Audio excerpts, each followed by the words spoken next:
Presidente, boa tarde. Boa tarde. Cumprimentar todos os vereadores e vereadoras que estão aí presencialmente e aqueles que estão online. Acho que todos me conhecem, presidente.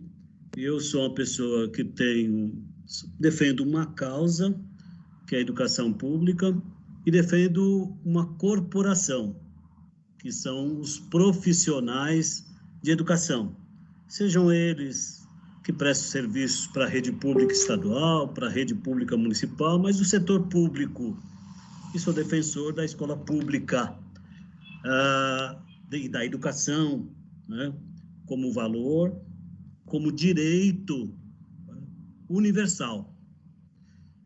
Sendo um defensor de uma causa e também de uma corporação, eu não me permito e não vou permitir, né, cometer excessos ou injustiças.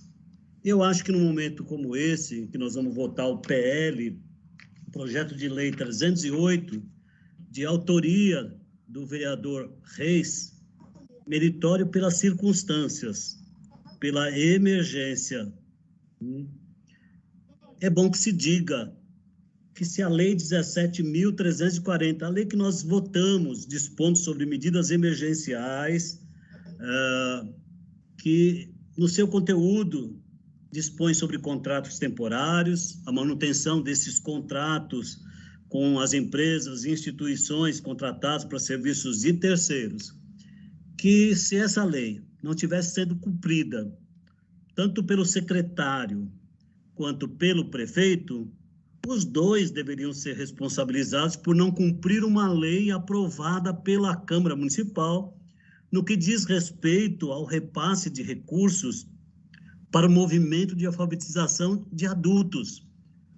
Presidente, Vossa Excelência pode afirmar que houve descumprimento da Lei 17.340, a lei que dispôs sobre medidas emergenciais, pelo secretário municipal de Educação? Se houvesse abrigo na lei de pagamento de voluntários, eu tenho certeza que Vossa Excelência, tão zeloso da legalidade, jamais deixaria de dizer aos vereadores, ao vereador Reis, a todos os vereadores, que esta lei é necessária, o PL 308. Vossa Excelência alertaria, essa matéria está vencida, porque é abrigada na lei 17.340, permitindo que a Prefeitura de São Paulo, a Secretaria Municipal de Educação, pague professores, né, que atendem adultos de forma voluntária. Então, é necessário dizer, presidente, todos os vereadores, que no momento nós vamos votar o PL 308, porque nós tínhamos vários monitores de educação de adultos que prestam serviços a instituições que têm contrato com a prefeitura, mas eles são voluntários, eles não são empregados, não tem relação trabalhista. Então, a prefeitura, por não ter lei, não pode pagá-los. Não pôde pagá-los. Estou discutindo justiça ou injustiça. Tanto que nós sabemos que numa situação como essa, é necessário ter alguma forma, não é, de pagar uma ajuda de custo. É ajuda de custo que nós estamos aprovando para esses voluntários que a lei se pôs, que houve o reconhecimento do prefeito, e não houve a oposição do secretário, porque lhe faltava esse instrumento legal, a lei. Em administração pública não se pode fazer absolutamente nada que a lei não permite. Então não é verdadeiro que não houve repasse para o MOVA. Houve sim, antes da pandemia e durante esse período aí de emergência, com aprovação da lei ou não, houve repasse para todas as entidades que têm monitores que são registrados nas organizações. Houve repasse para todas que têm monitores registrados. E a essa altura, o que está sendo feito, a Câmara Municipal, sabendo que a quantidade de monitores é superior à quantidade de registrados, está autorizando a prefeitura, está aprovando uma lei para dar uma ajuda de custo para esses que prestavam, né, que eram monitores voluntários. Se eu estiver dizendo qualquer coisa que não corresponde, presidente, me corrija, por favor. Mas nós não podemos cometer injustiça, desinformação. Nós somos o legislativo da cidade de São Paulo. E a lei está sendo aprovada exatamente porque a lei que votamos anteriormente, né, ela não acolhia essa possibilidade de pagar, de dar ajuda de custo para voluntários. O vereador Reis tem mérito nessa questão de levantar esse problema, de apresentar um projeto. Eu me manifestei favorável, excepcionalmente favorável, para dar encaminhamento. Agora, não adianta ir à tribuna, não corresponde aos fatos. Escolha outra matéria para atacar o secretário. Mas ele não podia, de forma alguma, pagar ajuda de custo sem ter a lei. Senão ele escolheria um outro público também, voluntários, e diz, olha, estamos aqui distribuindo ajuda de custo, dinheiro. Se isso for permitido legalmente, né, aí nós vamos dizer, o secretário errou, porque ele podia pegar esse dinheiro voluntariamente. Assim como se busca expandir a quantidade de auxílio alimentação, cartão alimentação escolar, para que a gente possa chegar próximo da totalidade dos alunos. Depende da liberação, da desvinculação dos recursos que estão vinculados ao Programa Nacional de Alimentação Escolar, depende de uma medida provisória do governo federal que não o fez nem o ministro fugitivo para os Estados Unidos, nem o presidente da República o fez. E se a prefeitura utilizar esse recurso vinculado em outra finalidade, vai ter problema, todo mundo sabe. Não é só o secretário Bruno Caetano. Creio que secretário de qualquer governo, fosse ele do governo Haddad, do prefeito Haddad, do prefeito de outro partido qualquer, estivesse na cadeira de prefeito, secretário, o presidente Tuma não faria, ao arrepio da lei. Então, vereador Cláudio, uma parte, por favor. É bom que se diga, eu vou lhe passar já, é bom que se diga a bem da verdade, porque senão eu estou votando em projeto diferente.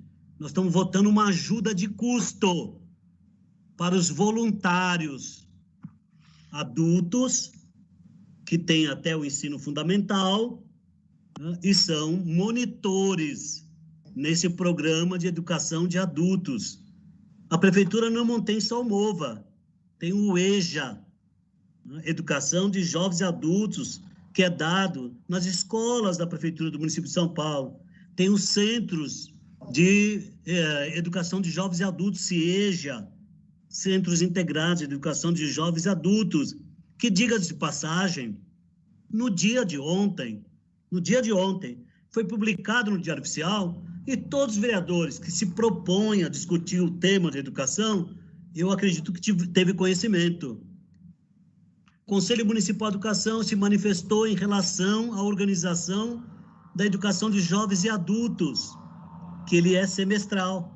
Tendo percorrido esse período de pandemia, de suspensão das atividades escolares, o que faz com os alunos que mal frequentaram a educação, as escolas, né? A educação de jovens e adultos no primeiro semestre. Eu requeri ao secretário que houvesse alteração da terminalidade, ou seja, era o curso semestral para que seja anual. O secretário não podia fazer isso sem um parecer do Conselho Municipal de Educação, mas também pediu autorização ao Conselho Municipal de Educação para que CIEJA, ao invés de semestral, ser anual, para não reprovar os alunos, para dar oportunidade da continuidade e para garantir direitos aos professores que seriam desvinculados das suas jornadas de trabalho, teriam redução de mais de 40% dos seus salários. nós reivindicamos, eu estou dizendo que foi feito, foi publicado ontem. Então, não existe essa coisa que foi dita, né? A EJA atacada. Ontem, né, nós conseguimos assegurar que o pessoal de educação de jovens e adultos mantenham-se matriculados na rede. E a quantidade de adultos em EJA é 5 vezes ou mais, 10 vezes superior aos que frequentam MOVA. Não estou desconstruindo nada, só para a gente trabalhar com quantitativos. Tá? Não houve extinção do MOVA em nenhum momento. O que houve, e todo mundo sabe, foi suspensão das aulas, que estão suspensas, tanto no MOVA, quanto em EJA, quanto na educação infantil, em SEI, EMEI, em EMF, no ensino médio. Estão suspensas as atividades presenciais. E os professores continuam online, em trabalho online. Em MOVA, é mais difícil, inclusive, o trabalho online, mas não houve, né, fim do MOVA. Não é justo, não é correto falar isso, porque senão um adulto que frequenta o MOVA, ele desiste, esse curso acabou. Não acabou, nós estamos tratando de pagamento de voluntários, porque aqueles monitores, por que monitor e não professor?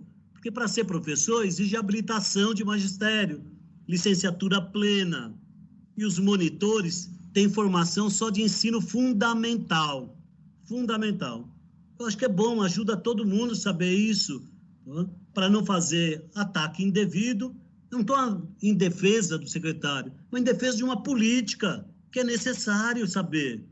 Assim como não é correto afirmar que no dia de hoje foi anunciado a retomada, o plano de retorno da educação já no dia 8.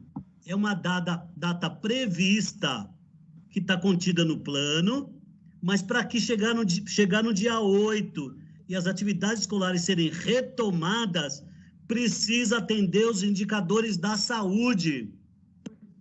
Conversei com o secretário e minha posição, secretário, este é o momento de nós discutirmos o processo ensino-aprendizagem, a organização estrutural das escolas para o pós-pandemia, sei lá quando vai acontecer, para esse chamado novo normal. Porque mesmo quando se coloca que tem que ter uma regra de distanciamento de 1,5 metro entre uma criança e outra, entre os adultos é fácil obedecer.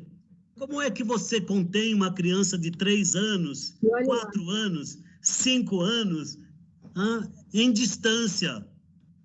E mesmo nas outras modalidades, outras etapas, no ensino fundamental, se você estabelecer 1,5 metro de distância, você vai ter que derrubar paredes para transformar 2 salas em uma, alterando a relação do atendimento da demanda, exigindo que tenha expansão da rede física, construção de mais escolas. Eu acho que nós temos que ter noção do tamanho, né, desse micro-organismo, o tamanho do estrago que causou as organizações e o tamanho das medidas que precisam existir e mudadas para preservar a saúde, para preservar a vida das pessoas, para preservar as nossas crianças, os bebês que frequentam a educação infantil.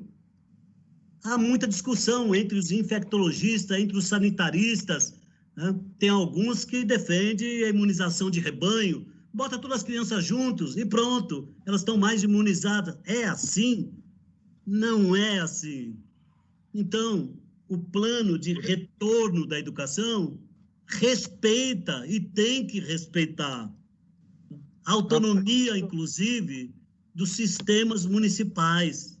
O próprio prefeito disse, vai ser a última etapa, nós vamos discutir, ainda que tenha parâmetros fixados pelo governo do estado. Conversei com o secretário de Educação antes de ontem, preocupado pelo anúncio do plano de retorno de educação feito pelo governo do estado, assim como fez, né, parâmetros para retomada de atividades em alguns setores. No entanto, houve uma briga entre prefeitos, porque alguns não entenderam, porque São Paulo reabriu algumas atividades.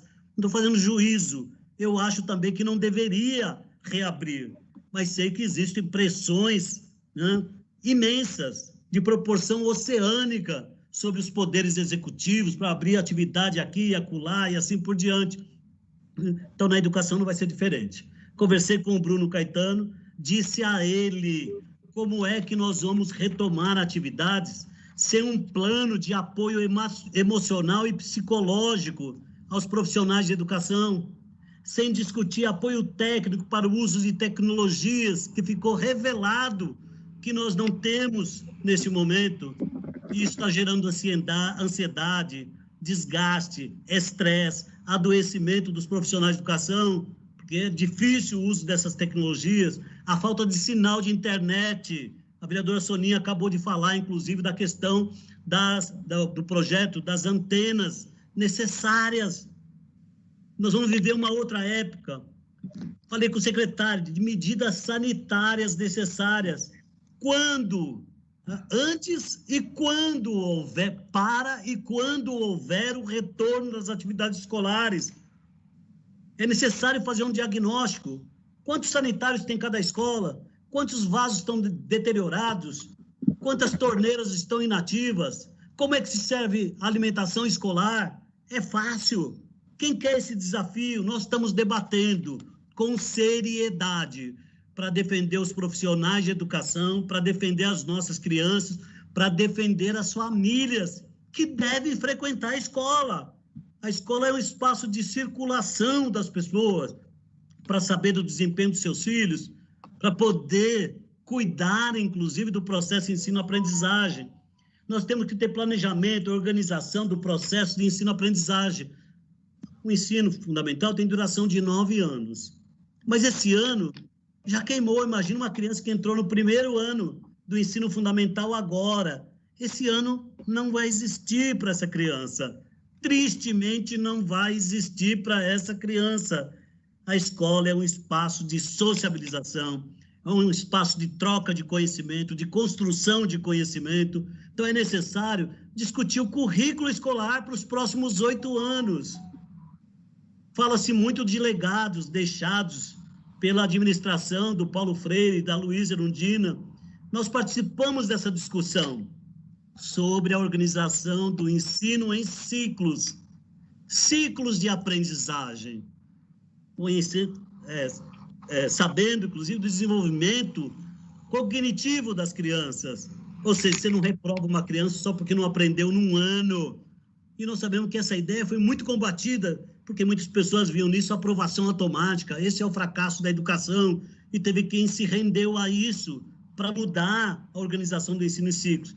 Vai ser necessário retomar o ensino fundamental, com duração de 9 anos, terá 8 anos. Então, implica uma discussão de conteúdos programáticos, né, dos currículos escolares, dos processos de ensino-aprendizagem, das diferentes etapas, de planos de reposição, de planos de reforço para aqueles alunos que, nesse período aqui, não tinham nem computador, não tinha internet, não conseguiu acessar, a sua casa não é o espaço de convivência adequado para ter um canto sequer para aprender. Todos nós somos interessados em ter mandato parlamentar, mas vamos exercê-lo também com responsabilidade, porque os nossos mandatos também podem ser pedagógicos, pode ajudar a população a entender as coisas, assim como pode ajudar os professores a entenderem porque o concurso de coordenador pedagógico e de ATE não foi homologado até agora. Não faz um ano.